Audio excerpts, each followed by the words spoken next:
Amém. Deixa eu ver aqui, pronto, estamos ao vivo agora, meu irmão. Boa noite a todos, estamos ao vivo aí para mais uma live do Instituto Calvinista de Filosofia. Dessa vez com o irmão que eu só conhecia de ouvir falar, mas agora tive a graça de conhecê-lo pessoalmente, né? E já quero começar aí uma parceria de longo alcance, né? Então, sem mais delongas, eu quero passar para o irmão Ranieri, né, para ele se apresentar, falar um pouco da vida pessoal dele, do trabalho que ele tem feito pelo Evangelho, e também já para introduzir o tema, né, sobre a questão da nova ordem mundial. Né? Então, fique à vontade, irmão.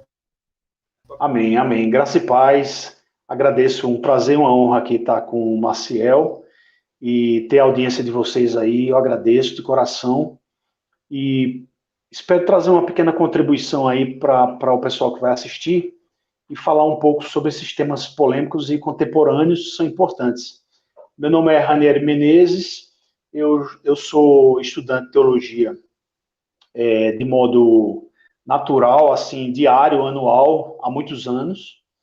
E não sou ordenado pastor, não tenho status nem cargo oficial, sou apenas um estudante e gosto de vários assuntos que nós temos em comum, né? A gente se conhece de modo a estar alinhado em termos de escatologia, no caso o pós-milenismo, que nós vamos falar um pouco hoje, né? E outros assuntos referentes ao evangelho, né? À graça, ao calvinismo. E como a gente estava falando aqui anteriormente, antes de entrar ao vivo, a gente já circulou por ambientes, né? Não se conheceu pessoalmente, como está se conhecendo agora virtualmente. E, se Deus quiser, teremos a oportunidade de nos conhecer presencialmente. E nos conhecemos assim de modo próximo, desde o Orkut, não exatamente pelo nome, eu não lembro do seu nome, acho que você também pode ser que não lembre do meu nome no Orkut. Aí depois do Orkut foi passando para os fóruns e para os blogs, né? Isso de 2005, antes de 2005, acho que é entre 2002 e 2005, e de 2005 em diante, né? Teve os fóruns, e o Fórum Monegismo eu destaco aqui, o fórum que a gente discutia todos os assuntos praticamente. E lá a gente conheceu, né, teólogos que foram trazidos para a bibliografia nacional, né, que a gente não tinha os textos traduzidos, que a gente acabou conhecendo, né, autores reformados, autores importantes que aos poucos o próprio monegismo foi trazendo e depois se espalhou para outros blogs, para outros sites, e depois o próprio site Monegismo virou uma editora. Eu consegui colaborar com a editora de algum modo por vários anos, né, contribuí com muitas capas que minha área é design e marketing, eu consegui contribuir com muitas capas que estão rodando por aí até hoje. E assim, a contribuição de evangelho mesmo, acredito que de modo nacional, em língua portuguesa, acontece muito no âmbito de internet mesmo, né? E assim, fazendo um fechamento de internet, a nossa parceria mais recente é com o seminário, o Instituto de Teologia IBETEC, né? Os carismáticos escrituralistas. Um abraço aqui para o irmão missionário Eduardo Marques. E assim, a gente tem essas amizades que vão surgindo através da internet, tendo em vista pontos comuns, né, de levar adiante, compartilhar um evangelho consistente, né, que a gente sabe que tem uma herança muito forte, desde da antiguidade, mas mais especialmente na reforma. Parcerias também e agradecimentos à revista cristã.org, do irmão César Raimundo, né, que tem feito uma grande contribuição na área de escatologia pós-milenista e preterismo parcial. Então, eu gostaria de fazer essa observação e agradecer mais uma vez o convite do irmão Maciel. E assim, esse assunto pós-milenismo e nova ordem mundial, né, a gente, quando entra nesses assuntos, de certa forma, gera uma curiosidade em muitas pessoas, porque ou se conhece pouco, ou se conhece de modo distorcido, ambas as coisas, né? O pós-milenismo ele muitas vezes ele é distorcido, né? Ele não é compreendido de modo como deve ser compreendido, e o mesmo caso acontece com a nova ordem mundial, né? E assim, a nova ordem mundial, começando pelo tema secular e não teológico, a nova ordem mundial, ela é bem complexa e é uma nomenclatura que ela não é atual, né?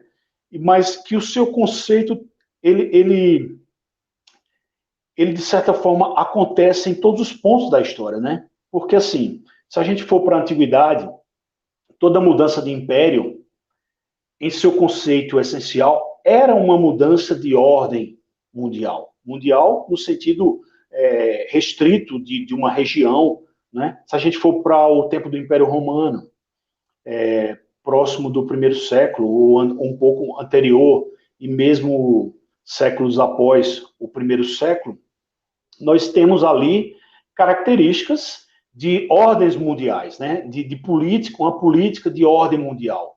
Os impérios sempre trilharam por essa questão política, nesse modo de pensar em questões de mudanças globais, né?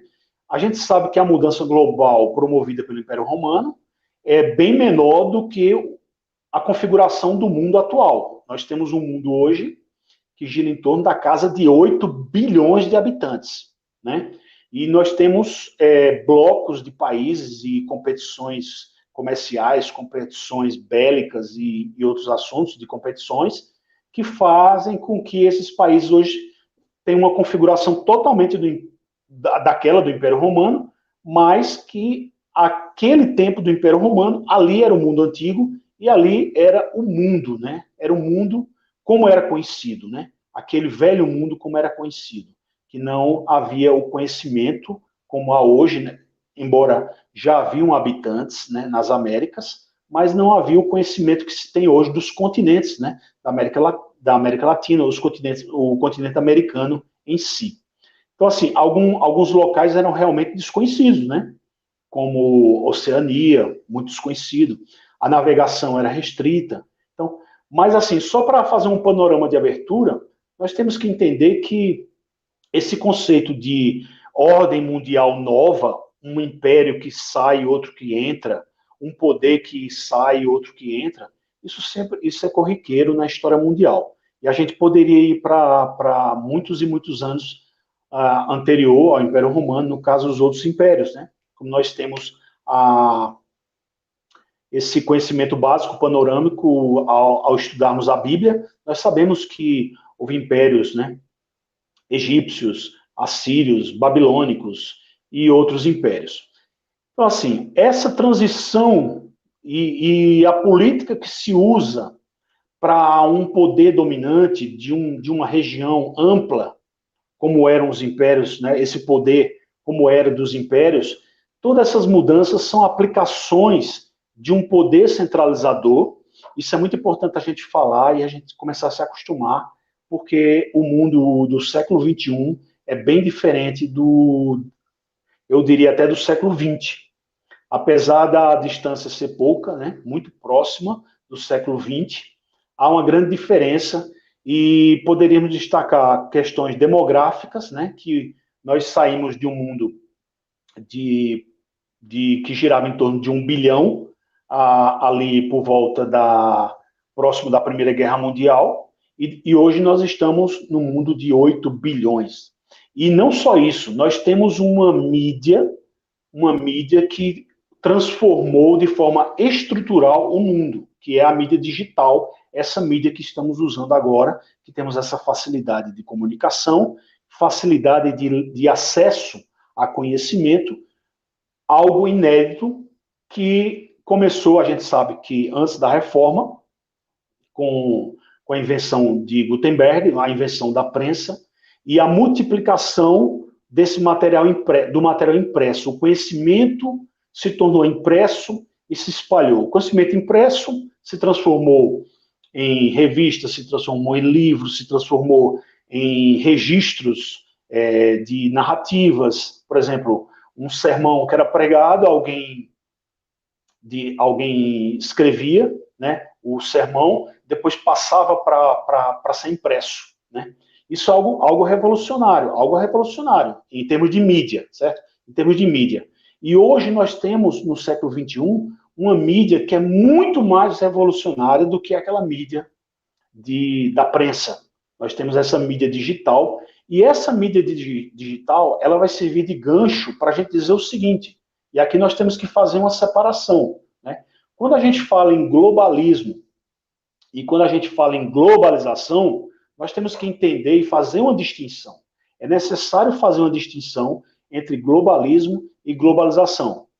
Em termos de globalização, nós temos coisas boas. Nós temos essa mídia que se comunica com qualquer lugar, né, do mundo em tempo real e depois fica gravado. Nós temos um acesso incrível de forma assim gigantesca em termos de conhecimento, em termos digital, né?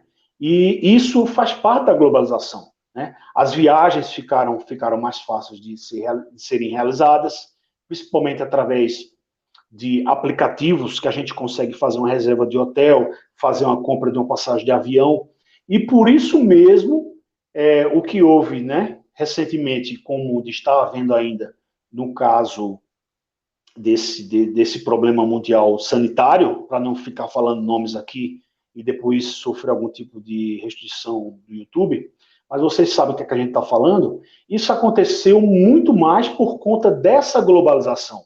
A globalização tem vários aspectos bons e ruins, né? Esse caso sanitário foi um aspecto ruim da globalização, mas a globalização tem efeitos fantásticos, efeitos positivos, efeitos excelentes, e eu até escrevi um artigo curtinho antigamente, dizendo que essas estradas digitais que temos hoje só pode ser comparada àquelas estradas romanas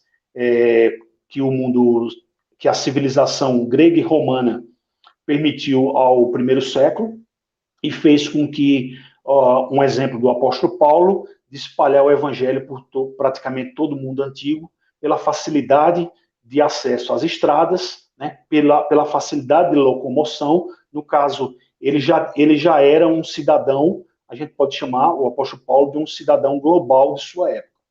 E esse efeito, essa circulação que existia, hoje está super potencializada. Hoje tudo é muito, muito, muito mais. E tudo é de forma exagerada, né? Se antes a gente falava de uma população abaixo de 1 bilhão, hoje a gente fala de uma população praticamente se aproximando a 8 bilhões. Então, a globalização tem essas características boas. Agora, quando a gente fala em globalismo, aí entra o tal do ismo, né? E aí começa a entrar, como é que a gente pode dizer, afirmações, planejamentos, narrativas ideológicas. E aí, onde a gente vai voltar ao assunto de nova ordem mundial. Nova ordem mundial como conhecemos hoje, né? A nova ordem mundial, como eu disse, ela é bem complexa, é um assunto que poderia se estender por aulas e aulas, mas não é o caso aqui, mas que a gente pode destacar algumas coisas, né? Algumas narrativas que batem de frente com a igreja e que fazem parte desse sistema globalista, né? No sentido globalismo, e não nesse sentido de globalização. Então, temos que fazer essa diferença, né? A tecnologia, o consumo, a comunicação, são coisas boas e fazem parte da globalização. Agora, quando a gente começa a entrar em globalismo, a gente começa a entender que existe uma agenda ideológica, né? Uma agenda. E essa agenda ideológica, ela existe, certo? Ela existe. É um planejamento de poder de alguns grupos, por isso que é importante a gente tentar entender os cenários dos grupos, né, que disputam o controle econômico, o controle social, o controle político. Eu estou de acordo com aquela divisão que o professor Olavo de Carvalho fez daqueles 3 esquemas de poder. Eu incluiria a igreja, que ele incluiu indiretamente e falou muito pouco, mas ele não entrou no assunto. Mas ele faz aquela separação que eu até coloquei em um e-book. Eu tenho 2 e-books disponíveis gratuitamente, e está lá no site revistacristã.org, e você lá encontra sobre o grande reset, certo? O grande reset e o reino de Cristo, o soberano de Cristo, e tem a soberania de Deus. A soberania de Deus e a nova ordem mundial. Então, esses dois PDFs vocês encontram facilmente na revista cristã.org.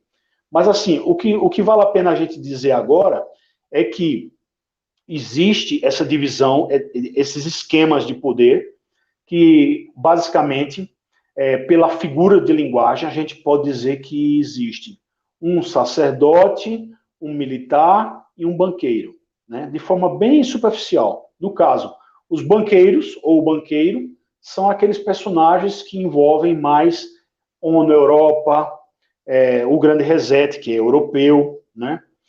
Estados Unidos e outras associações que formam mais essa tendência desse pessoal que a gente pode chamar nem de capitalista, né? A gente já pode até chamar de metacapitalista, porque o metacapitalista ele está inserido no conceito capitalista, só que eles não se restringem apenas à questão do sistema capitalista de monopólio, né, e sim, eles podem se envolver com questões de monopólios estatais, né, e os capitalistas entram nesse sentido de monopólios estatais, não somente os monopólios privados, né, e eles são bem camaleônicos, que eles migram para vários sistemas, inclusive os capitalistas eles intercruzam com comunistas e outras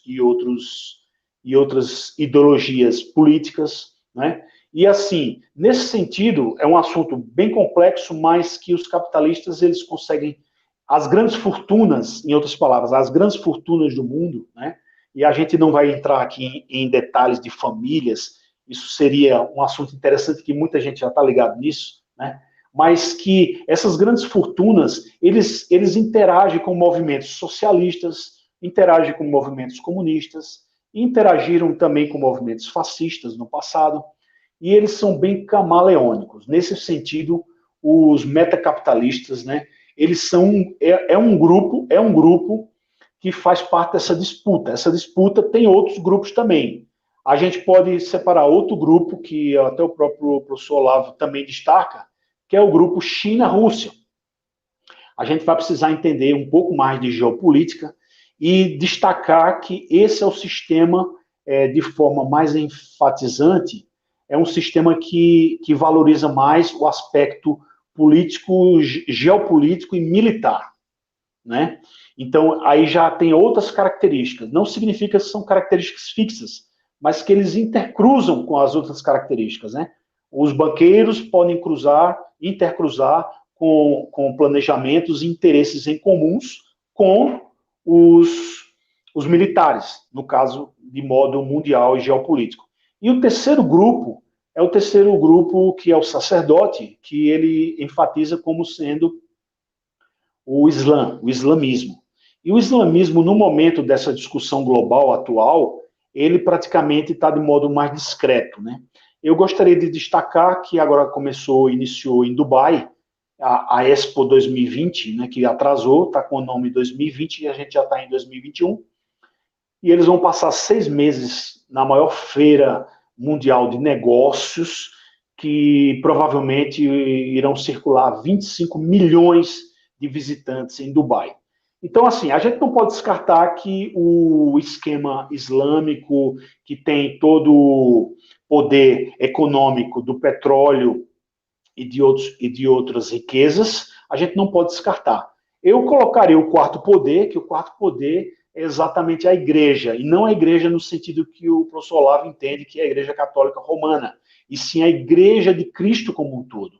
Por isso que a gente começa a entrar nesses assuntos de igreja. E quando a gente fala na expansão da igreja no mundo, aí a gente define como, de forma mais majestosa, a gente pode definir essa expansão da grande comissão e do poder do evangelho espalhado por todas as nações.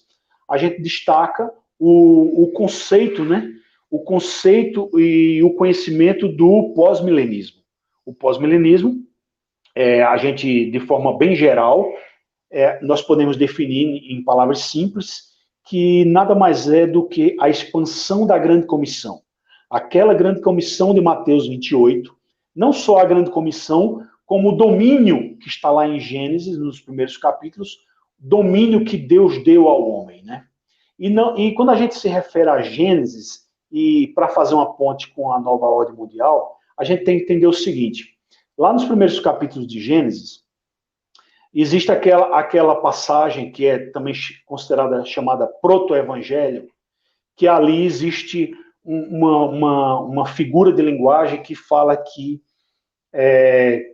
de forma explicativa, que Cristo, o Senhor, ele esmaga, o descendente da mulher, ele esmaga a cabeça da serpente.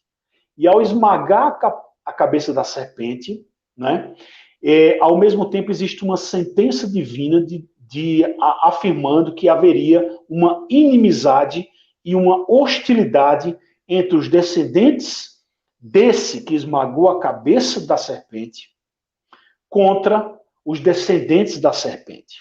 Então, a partir de Gênesis, nós já temos uma divisão profunda de pessoas. E essa divisão de pessoas, essa divisão de povos, ela acontece desde a antiguidade.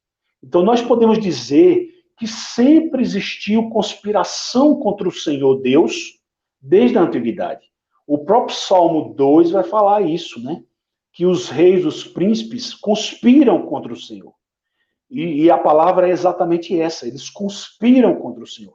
Então, quando a gente fala em conspiração, teoria da conspiração, isso não é nada novo. Não existe nada novo debaixo do sol. Gerações e gerações anteriores, aqueles descendentes da serpente, em profunda inimizade e hostilidade contra os descendentes daquele que esmagou a cabeça da serpente. Ao esmagar a cabeça da serpente, ali a gente já tem uma profecia e uma sentença contra os inimigos de Deus e uma promessa valiosa, grandiosa, majestosa de vitória. E a vitória pertence aos descendentes daquele que esmagou a cabeça da serpente. Então, quando a gente vai lá para o Salmo 2 e vê que os príncipes conspiram, sempre existiu essa conspiração, aqui eu faço uma aplicação para os irmãos cristãos que estão nos ouvindo, nos acompanhando, que descansem seus corações para que vocês não caiam em ansiedades desnecessárias, achando que teoria da conspiração é algo mais moderno, é algo mais contemporâneo, e que nós estamos nesse desenvolvimento, nesse desenrolar. Não, sempre existiu. Sempre existiu. Então temos que entender que essas promessas que nós temos desde Gênesis, promessas de domínio, nós temos a promessa do próprio Senhor Jesus Cristo, aquele que está exaltado ao lado direito do Pai, que diz que que tem toda a autoridade, e essa autoridade é transmitida à sua igreja. Então nós temos aqui grandes marcos conceituais, grandes marcos de conhecimento, grandes marcos da verdade, que afirmam a soberania de Deus, que afirmam o poder da grande comissão e que afirmam a vitória da igreja na história. Juntando esses grandes marcos de conhecimento que nós temos, né, essas promessas, esse poder de Deus em cumprir sua palavra, né, nós temos se estendendo desde Gênesis as promessas a Abraão, promessas de que uma multidão incontável como as estrelas do céu, uma multidão incontável como a areia do mar. Nós temos promessas de que o conhecimento de Deus se estenderia sobre toda a terra, assim como as águas cobrem a terra, as águas cobrem o mar. Essa linguagem de quantidade, essa linguagem de abrangência, essa linguagem de poder que temos revelado nas Escrituras, as promessas dadas a Abraão, que nós sabemos que foram cumpridas, e o apóstolo Paulo vai explicar para nós, gentios, como isso funciona. Nós temos as promessas messiânicas, né? No Salmo 2, no Salmo 72, no Salmo 22, no Salmo 110. Nós temos revelações dadas aos profetas, desse crescimento fantástico, né? do conhecimento do Senhor. Nós temos promessas como aquela da visão explicativa que Daniel deu ao sonho de Nabucodonosor, da pedra que destrói todos os reinos e cobre toda a terra. Essa pedra é Cristo. Nós temos, assim, coisas maravilhosas e grandiosas para revelar em termos de conjunto de marcos conceituais e de conhecimento de verdade. Nós temos as promessas de grandeza do reino, as promessas de crescimento do reino, né? As promessas das parábolas, né? A parábola da semente que se transforma numa árvore grandiosa, né? Que aninha as aves. Nós temos a promessa de fermento que leveda a massa. Nós temos, né, a promessas de saque, de saque à casa do valente, né? Que o próprio Cristo amarrou o valente para que a gente pudesse saquear o seu reino. Nós temos bases teológicas, nós temos bases históricas, nós temos bases relatadas nas confissões, de modo filosófico, por que não dizer isso? Então, assim, nós temos que entender que, de modo geral, né, falando em grande comissão, falando em pós-milenismo, nós não devemos temer nenhuma notícia ruim, nós não devemos temer nada que os homens conspirem ou se levantem. Quando a gente fala em grande nova ordem mundial, quando fala em grande reset, conspirações, teoria das conspirações, nós temos que entender que isso tudo não é novo e que o poder de Deus em cuidar de sua igreja e realizar na história, concretizar as promessas que ele deu à sua igreja desde a antiguidade, revelado nas Escrituras, nós temos que usar isso como uma armadura, usar isso como um escudo, né? Fazer disso um modo de vida, para que a gente avance e não recue. Se a gente tiver que recuar, que seja por um motivo estratégico. Por exemplo, um país que está havendo uma perseguição física forte, os cristãos eles terão que passar pela clandestinidade, mas eles não vão parar o seu trabalho. Eles podem ir para as fronteiras e depois tentar retomar todas as nações, todas as nações.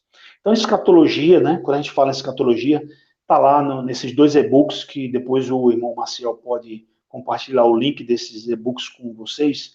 A gente tem que entender que escatologia ela tem essas consequências de esperança, de otimismo ou de medo, né? Ou você tem uma escatologia que vai te causar ansiedade e medo e você vai ter aquela perspectiva de que tudo vai piorar, ou você vai buscar aquele conhecimento que vai te fortalecer com aquelas consequências de otimismo, esperança e fé. Não podemos descartar que a doutrina da soberania de Deus, ela nos capacita para esperar muito mais daquele que é Senhor das missões. O Senhor das missões é o próprio Cristo. Então, quando a gente pensa, né, que está acontecendo algum plano, de alguma agenda, seja de uma agenda de um esquema de poder russo, chinês, europeu, seja da ONU, seja o que for, nós temos que entender o seguinte. E vamos fazer também aqui uma observação importante, que eu gostaria de fazer com vocês. O que eles estão fazendo, se não for um plano maligno, né, um plano de domínio, um plano que destrua, que mine, né, que coloque para baixo os valores da humanidade em si, né, os valores da liberdade, os valores da Bíblia, os valores da liberdade e da vida. Se a gente vê que essas organizações elas estão voltadas para isso, a gente sabe e a gente deve confiar que existe um Senhor que está no controle de todas as coisas. E se as agendas forem livres para planejar mudanças econômicas, mudanças de tecnologia, mudanças X ou Y, nós temos que entender o seguinte: eles são livres para se reunirem e são livres para doar o dinheiro para quem eles quiserem. E a gente sabe disso, que muitas vezes o dinheiro é doado para favorecer uma agenda que, muitas vezes, essa agenda vai de encontro, vai contra a igreja, né? Por exemplo, o que o velhinho do soro, né? O velhinho do soro.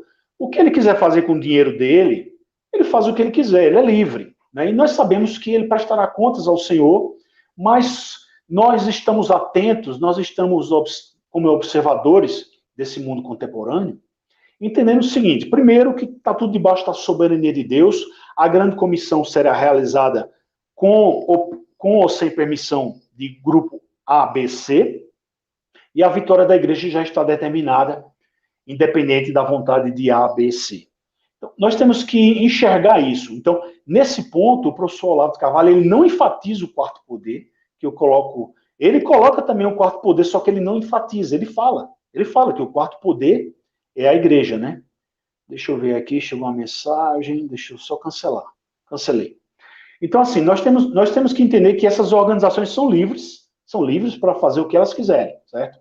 Agora, se essa agenda, se essa pauta globalista, né, no caso da nova ordem mundial, ou de grande reset, seja lá de esquema de poder que seja, se eles querem um maior controle social e ele vai interferir no andamento da grande comissão e nas promessas da vitória da igreja na história, Deus não vai permitir.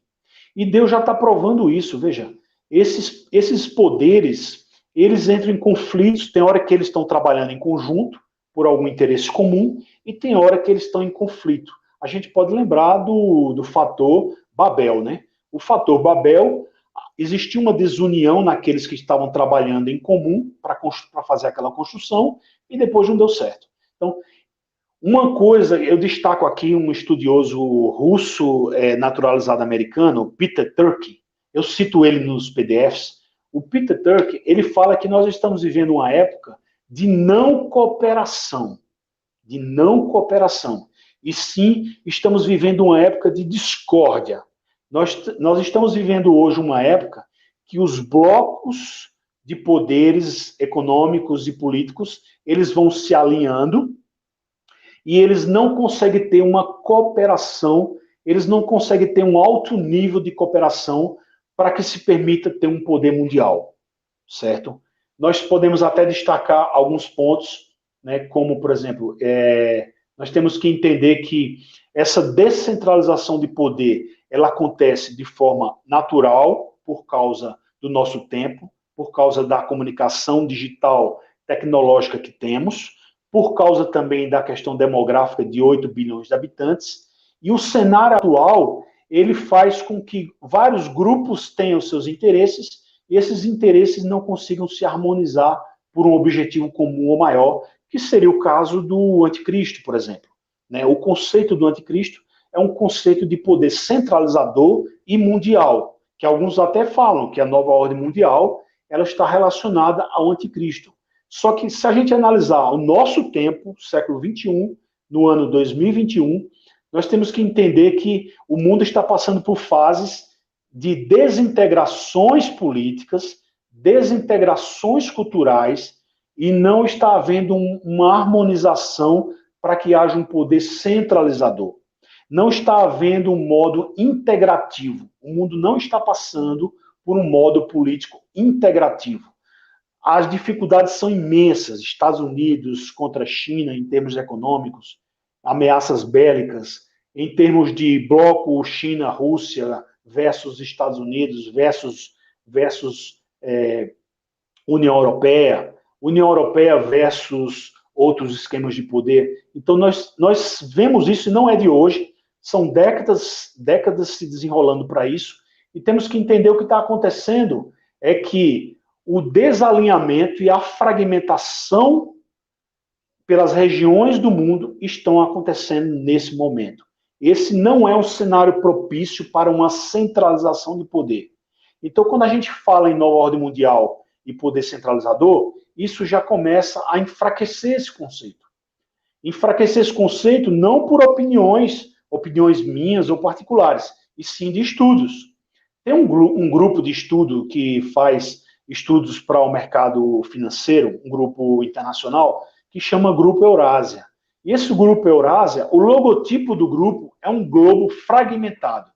Esse globo fragmentado é a fotografia do mundo atual. Se você olha para um mapa mundial, eu tenho um mapa mundial aqui na minha frente, e você vê que o que está acontecendo são multipolos, né? nós estamos caminhando para um mundo multipolar e não para um mundo bipolar, né? Ou unipolar, e sim multipolar, né? Nós podemos dizer que estão acontecendo no momento eixos de alinhamento, né? Nós temos eixos como alguns países do Oriente Médio com Rússia e China, alguns países do Oriente Médio com os Estados Unidos, e há vários eixos, né? O mundo não é mais aquela coisa preto no branco. Então, esses relatórios mundiais, tem o relatório Global Trends 2021, tem o relatório Market Watch, tem o Grupo Eurasia, eles estão falando em desglobalização. Então, quando a gente fala em desglobalização, a gente está enfatizando exatamente o que muitos conspiracionistas estão dizendo, e eles não estão se baseando na realidade do século XXI. Eu até faço uma crítica, né? Uma crítica que aqueles que enfatizam demais como era aquele mundo da Guerra Fria, aquele mundo bipolar da Guerra Fria, né, que acontecia, o mundo estava praticamente dividido entre comunistas e versus capitalistas Estados Unidos, americanos. Nós temos que entender que essa divisão ela aconteceu no passado. Nós estamos caminhando para o que alguns dizem que nós estamos caminhando para uma nova Guerra Fria, né? Uma nova Guerra Fria em outro parâmetro, em outro modelo, e estamos no meio desses dois pilares, vamos chamar assim, esses dois marcos. Então, hoje nós estamos praticamente no hiato. E esse hiato é de um mundo fragmentado, é um mundo que tem muitos atores globais, e esses atores globais fazem com que a gente, ao estudar sobre um assunto, sobre nova ordem mundial, e ao invés de enfatizar o poder de uma família ou o poder de um grupo, entendermos de forma macro que o problema não está resumido a essa disputa de poder.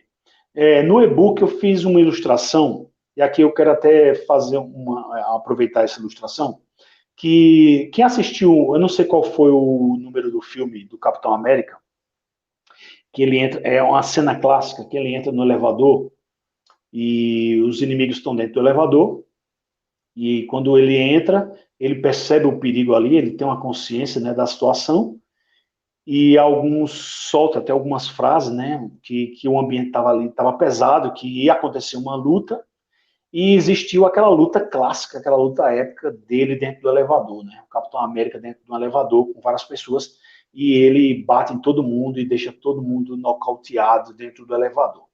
Essa cena eu coloquei a foto no e-book para fazer uma analogia, dizendo o seguinte: o próprio Peter Turkey, que é um estudioso de geopolítica, ele diz que o mundo hoje ele está criando muitas e muitas elites, muitas pessoas poderosas, né? Nós sabemos que as startups mundiais elas estão a cada ano gerando muitos e muitos unicórnios. Os unicórnios são empresas bilionárias. E essas empresas bilionárias, elas vão criando lobbies políticos. Então, a gente sabe que hoje a política nos Estados Unidos ela é muito mais forte pelo lobby corporativo e empresarial do que da própria política em si.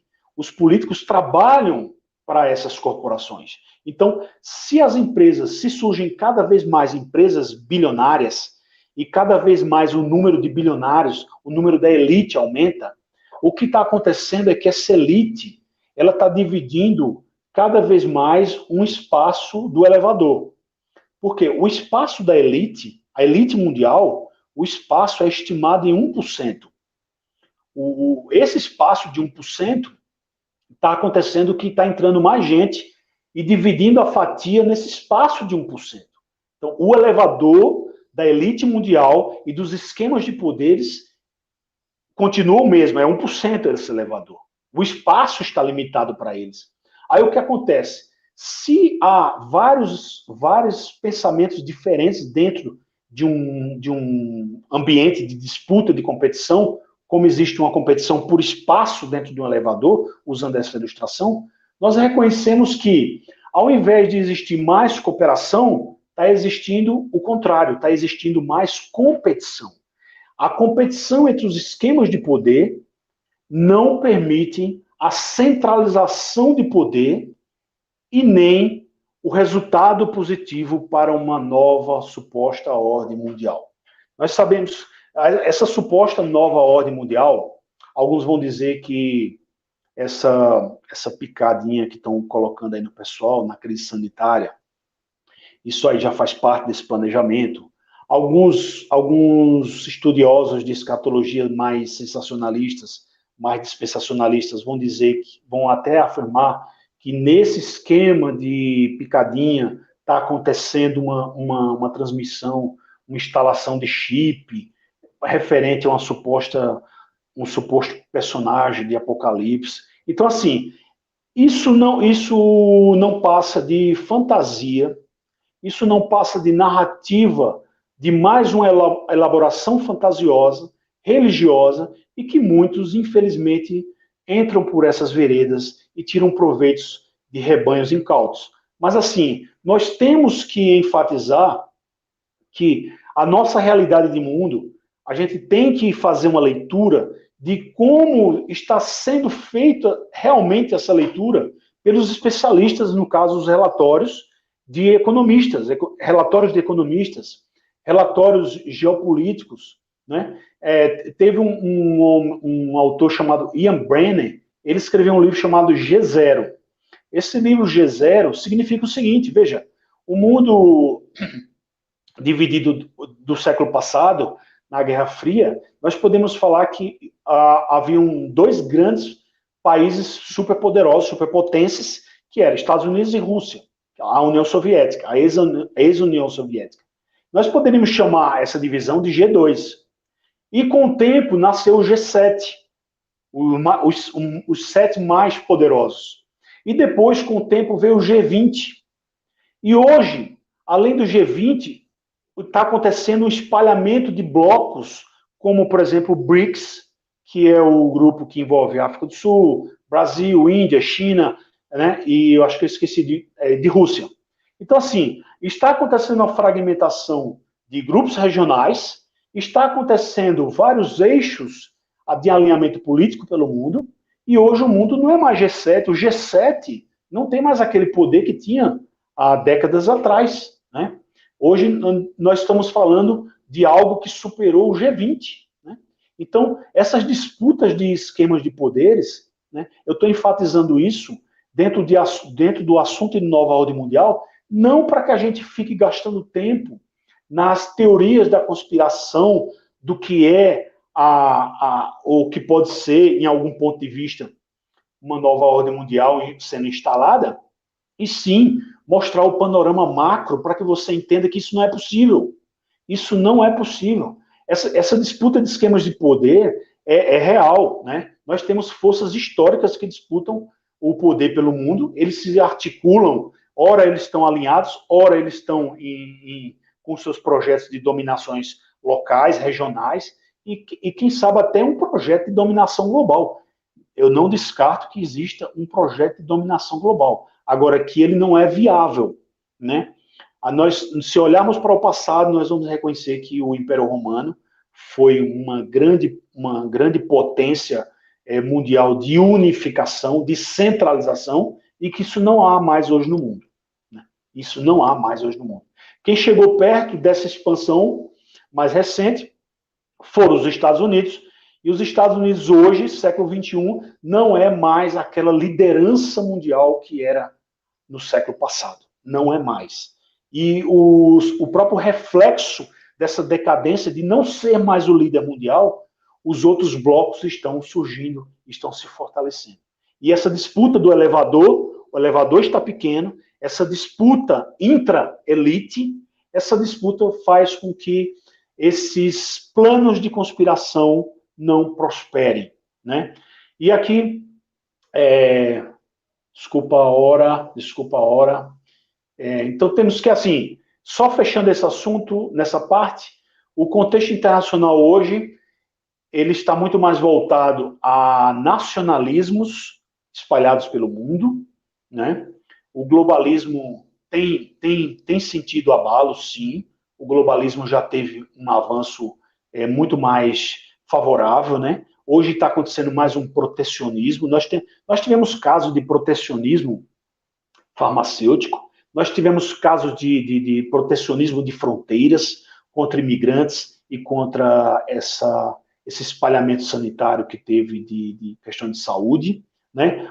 Nós sabemos que o multilateralismo está ficando cada vez mais enfraquecido, porque, veja, quando o dragão vermelho lá do Oriente, ele fala em multilateralismo, ele fala somente de retórica e de política, porque na prática está acontecendo vários fatores que comprovam que o país, a potência, não é multilateral. Ela não age de forma multilateral. Ela tem um comércio bem agressivo mundial, mas ela não age de forma multilateral em termos, por exemplo, de direitos humanos, em outros termos, em termos de liberdade de expressão. Não age, não age. Então, nós temos hoje blocos multipolares. Isso é a coisa mais importante para ser transmitida para essa aula de hoje. Porque, assim, quando a gente fala em grande reset, o grande reset nada mais é do que um plano dos europeus com os seus aliados. Nada mais do que isso. E não se assustem, né? A ONU tem um programa para 2030, o 2030, e o 2030 não vai dar certo, eles vão criar o 2050 ou 2040. Então, assim, o Grande Reset tem seus planejamentos, é verdade, eles são livres para se reunirem e para gastar o dinheiro deles como eles quiserem. Biblicamente, nós sabemos que eles não vão prosperar. Biblicamente, eles não vão prosperar. E eles podem ter alguma vantagem num tempo histórico, ou em outro tempo, eles podem ter algum tipo de vantagem. Só que esses esquemas de poderes em conflito não permite que um tenha o domínio global. Não permite. Isso é um ponto muito importante que a igreja não pode perder de vista. A igreja tem que enfatizar a grande comissão, né? Nós transformamos a sociedade através da grande comissão. A grande comissão, através da pregação, através da cura, através da libertação. E aí sim nós vamos fazendo as mudanças estruturais na sociedade, através da expansão do reino. A expansão do reino, essa conscientização, essa busca, né? Essa deve ser a nossa batalha, esse é o nosso fronte, né? Nós temos que ter essa compreensão da história, a compreensão do nosso mundo contemporâneo e a compreensão das promessas do Senhor. A promessa do Senhor, as promessas do Senhor, não vai ter Big Farm, não vai ter Big Tech, não vai ter banco, não vai ter investimento que possa interferir em seus decretos, nos decretos de Deus, né? Nós sabemos que as ONGs, elas trabalham de forma ativas, né? Trazendo influências, muitas vezes pautas contra os princípios bíblicos. Mas, por outro lado, nós temos um crescimento extraordinário, né, da igreja pelo mundo. Nós temos aqui, por exemplo, referências, eu sei que o meu tempo está ficando curto aqui, mas, por exemplo, nós temos referências da expansão do evangelho na América Latina, e a expansão do evangelho na América Latina, meus irmãos, é algo extraordinário. Nós estamos inseridos nesse contexto. Nós não podemos perder isso de vista, né? Nós temos que entender que não há obstáculo, não há conspiração que possa parar essa marcha. Porque, veja, nós tínhamos aqui, ó, só para finalizar, nós tínhamos até os anos de 1970, 90% era de católico e 10% era todos os outros pensamentos. Os evangélicos estavam inseridos nesses 10% nos anos 70, né? Nos anos 90, aconteceu o seguinte, 80% caiu de 90% para 80% dos católicos, e os evangélicos tiveram um crescimento.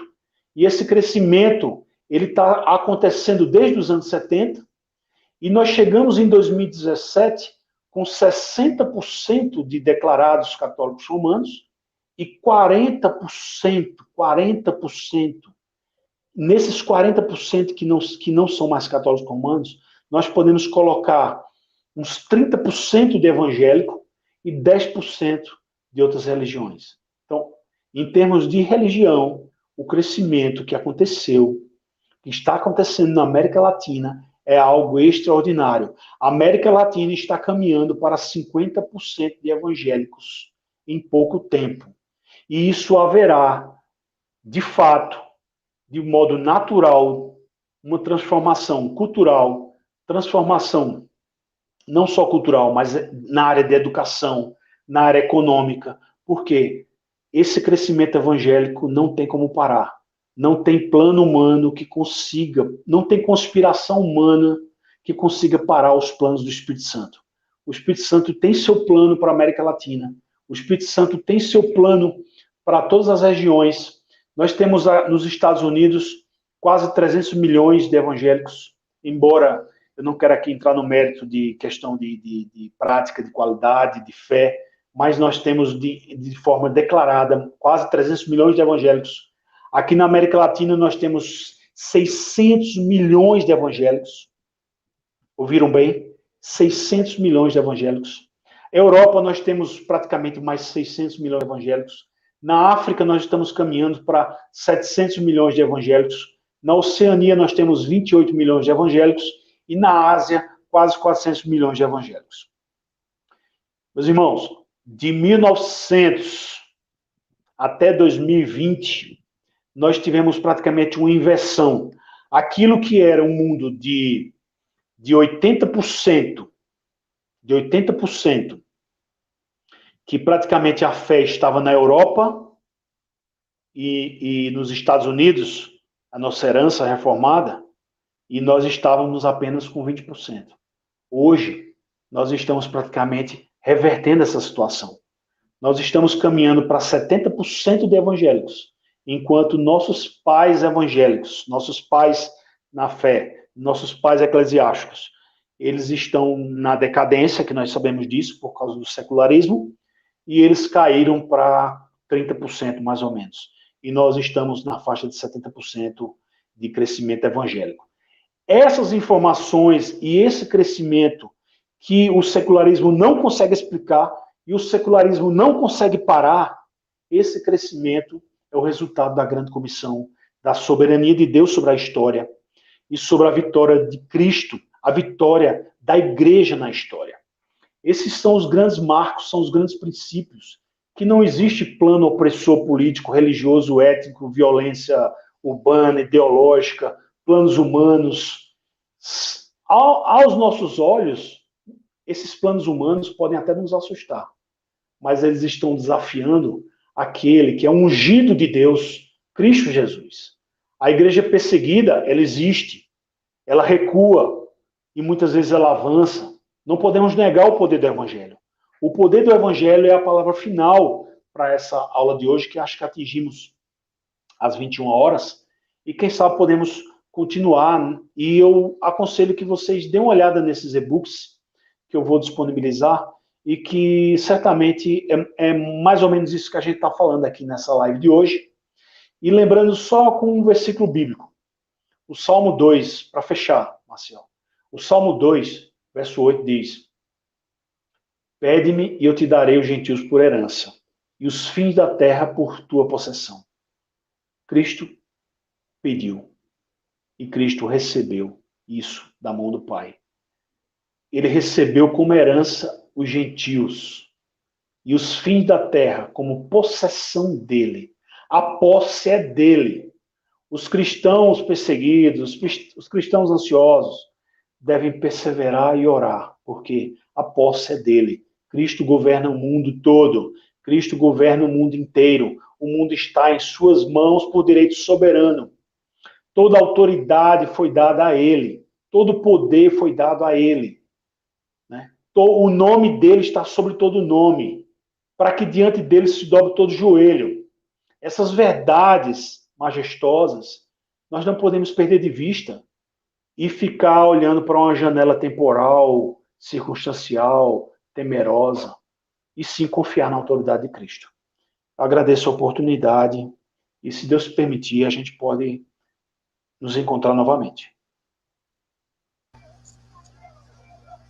Tá me ouvindo aí, Varão? Tô sim. Então eu quero só agradecer mais uma vez, né, e pedir para o irmão fazer a recomendação de livro, né? Só lembrando aí para os irmãos, né? O irmão não falou, mas eu lembrei, né, do curso de escatologia, né, com o Ibeteca aí. Eu cheguei a fazer as aulas e foi sensacional, né? Peço até que o irmão fale mais detalhes aí para fazer o jabá aí. Eu vou botar tanto os e-books como o link do curso também, né? Para quem quiser fazer o curso de escatologia com o Ranieri, vai aprender muito. O mini curso Nós estávamos programados para 8 horas, nós ultrapassamos as 10 horas de curso, foram 4 encontros, e eu estou disponibilizando publicamente no YouTube, no meu canal, né, Ranieri Menezes. Vocês me encontram lá, um canal pequeno, um canal discreto, e que tem uns estudos de escatologia por lá, um estudo sobre geopolítica também, e lá eu coloquei já 2 aulas, eu ainda vou colocar mais 2 aulas. E o IBTEC fez um convite, que eu agradeço de coração, ao irmão Eduardo, para que eu desenvolva um curso avançado de duração de 1 ano.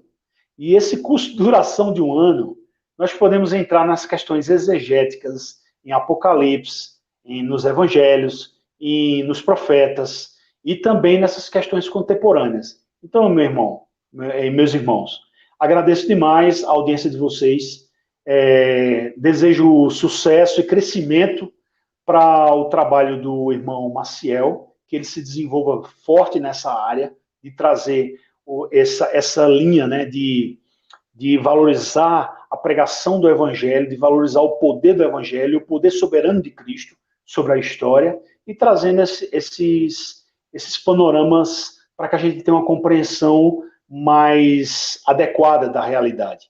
Aí fica disponível esse link que eu vou repassar para vocês sobre o mini curso, quem tiver interesse de fazer, está gravado, né? E é gratuito. Quem fez ao vivo pagou uma taxa para o IBTEC, né? Que foi disponibilizada para o Instituto Bíblico. E os 2 e-books do site revistacristã.org, que é O Grande Reset e o Reino Soberano de Cristo, e a Soberania de Deus e a Nova Ordem Mundial, ok? Muito obrigado, Marcelo. Varão, tem só uma pergunta aqui de Giovanni, né? E depois eu peço para que o irmão faça recomendações de livros, né? O irmão Giovanni perguntou o seguinte, né? O crescimento religioso é mencionado, algo que tende a crescer em definitivo, em sua visão, ou é um fenômeno que ocorre com frequência na história, que são altos e baixos em número religioso? Então ele quer saber se o senhor acha que esse crescimento que está acontecendo nesses países como a América Latina, essa inversão que o senhor falou na África, né, é algo indefinitivo ou algo que vai ser passageiro, né, como aconteceu na Europa, nos Estados Unidos, que há altos e baixos, né, do crescimento dos evangélicos. Qual a percepção do irmão? Na minha percepção de promessas de crescimento do reino, eu vejo que tanto a Europa quanto os Estados Unidos irão e terão que passar por um retorno à fé. Eles terão que passar um retorno à sua raiz. Eles irão retornar à sua raiz através de avivamentos, através de missionários, e esses missionários estão saindo tanto da América do Sul quanto da África. Por quê? Já que houve uma inversão em números de evangélicos, hoje nós estamos exportando missionários. Antes nós recebíamos os missionários do hemisfério norte, e hoje nós estamos fazendo o contrário. Em reconhecimento à obra do Senhor na história e também em obediência à ordem do Senhor na história. Então eu vejo que tanto o hemisfério sul crescerá em números e muito provavelmente, e eu espero que eu veja isso no nosso tempo, um crescimento qualitativo e não só quantitativo em termos de conhecimento doutrinário, de boas doutrinas, de doutrinas históricas, de doutrinas, né, a doutrina raiz da história do cristianismo e da própria escritura, e esses missionários terão essa missão de ir ao hemisfério norte. No hemisfério norte, Deus agirá através da pregação desses missionários e o poder do Espírito Santo sendo derramado sobre eles. Eu queria destacar aqui que o que está acontecendo na Europa, que muitos, humanamente, quando olham para a Europa, consideram que a Europa será dominada pelo Islã em algumas décadas, por questões demográficas, por questões de nascimentos de filhos. Nós temos que entender o seguinte: muitos muçulmanos, muitos islâmicos que estão na Europa, eles não estão mais em seus países de origem, os países fechados politicamente, países fechados em termos de liberdade religiosa e países fechados em termos de liberdade de expressão. Então, como essas pessoas saíram dos seus países, que eram mais fechados culturalmente, e estão na Europa, eles entrarão em contato com essas culturas, apesar da questão cultural deles, de se protegerem em guetos, em bairros, se protegerem suas culturas. Nós sabemos que existe essa interação entre secularismo, entre pensamentos diferentes ali na Europa. Então, o que vai acontecer, e que está acontecendo muito provavelmente com o Islã crescendo dentro da Europa, em contato com o secularismo, em contato com o próprio cristianismo, em contato com os missionários cristãos, Deus pode agir ali poderosamente e fazer com que muitas pessoas sejam convertidas acontecendo na Europa, e eles não vão precisar passar por perseguições quando eles se convertem nos seus países de origem. Muitos muçulmanos, quando se convertem em seus países de origem, são perseguidos, ou são expulsos, né, precisam ultrapassar fronteiras para escapar de perseguição, ou mesmo mortos, né, e muitos sofrem severas perseguições.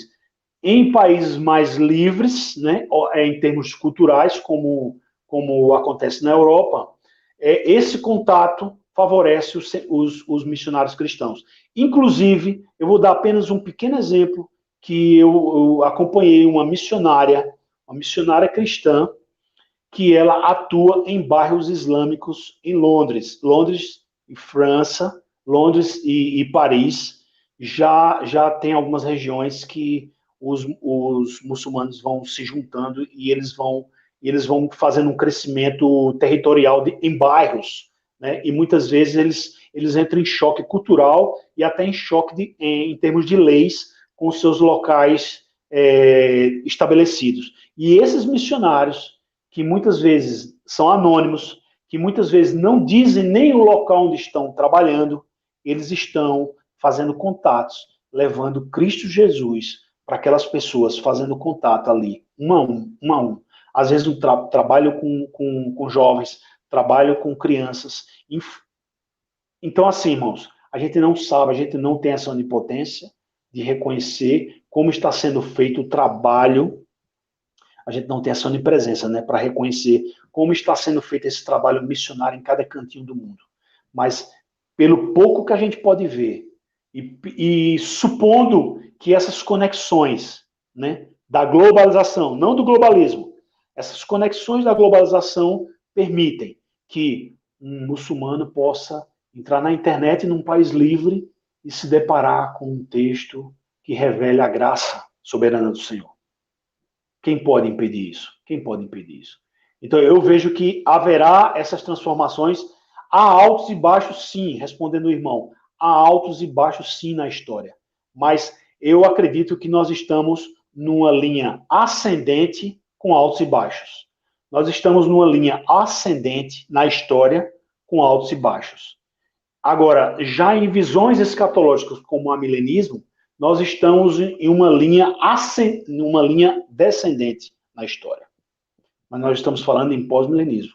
E aí o que eu posso aconselhar é que vocês busquem saber mais sobre o pós-milenismo, e eu estou apenas trazendo uma pequena contribuição. Sobre autores, Maciel, sobre autores... Fique à vontade para indicar outros livros além do seu, né, que o senhor já fez a recomendação, fique à vontade. Quem lê inglês tem o American Vision. Em português temos o site monegismo.com, o site revistacristã.org.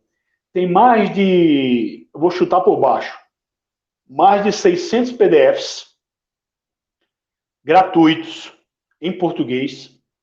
Revistacristã.org, última chamada. E assim, lá vocês vão encontrar autores, né, diversos, como Kenneth Gentry, como Gary DeMar e tantos outros, né, mais antigos. Eu estou citando os mais novos, e que vocês podem, de repente, conhecer uma perspectiva nova sobre grande comissão, sobre o poder da soberania de Cristo no desenvolvimento, na expansão do evangelho na história, e vocês vão descobrir coisas extraordinárias, né? Então, quando a gente começa a fazer certos questionamentos que a gente precisa estar preparado para responder nosso tempo, né? Nós não podemos, no nós não podemos negligenciar uma resposta do nosso tempo, nós temos que entender que nosso papel é esse que Marcial está fazendo, né? Usando mídia, usando comunicação, e isso de forma cada vez mais multiplicada. Então, quando eu olho para a história da igreja, o crescimento do reino e a grandeza do rei e o poder do rei que ordenou isso, eu vejo que nós devemos esperar mais e não menos. Eu espero mais colheita. Nós devemos esperar mais acesso. Nós temos que usar estratégias midiáticas legais, né? Se estamos num país de perseguição, vamos usar estratégias clandestinas, mas não é o caso do Brasil. Nós estamos num país livre. Nós podemos usar estratégias educacionais. E a internet está aí para isso. A gente está falando da internet desde o começo da nossa conversa. E nós estamos aqui conversando pela internet. Então, a internet são as estradas romanas que o apóstolo Paulo ultrapassou ali e evangelizou todo o mundo antigo. Nós temos essas estradas abertas a essas estradas virtuais, apesar das censuras de Tio Zuc, apesar das censuras por aí afora, nós vamos usando palavras para não despertar censuras, certo? E vamos construindo nós vamos construindo esse trabalho aí. Agradeço ao irmão Ranieri e diga, assim que terminar a live, eu já quero marcar outros com ele já, né? O pessoal aqui está parabenizando, gostando, eu também estou achando maravilhoso a live, né? Então vamos finalizar aqui, pessoal. Eu já vou falar com ele para marcar as próximas, né? Ver a disponibilidade do irmão e assim que ele puder, tá retornando aí no canal para trazer mais informação para a gente sobre as questões de escatologia e da vitória do reino, né? Então Deus abençoe Amém. Os irmãos e até a próxima live. Amém. Boa noite a todos.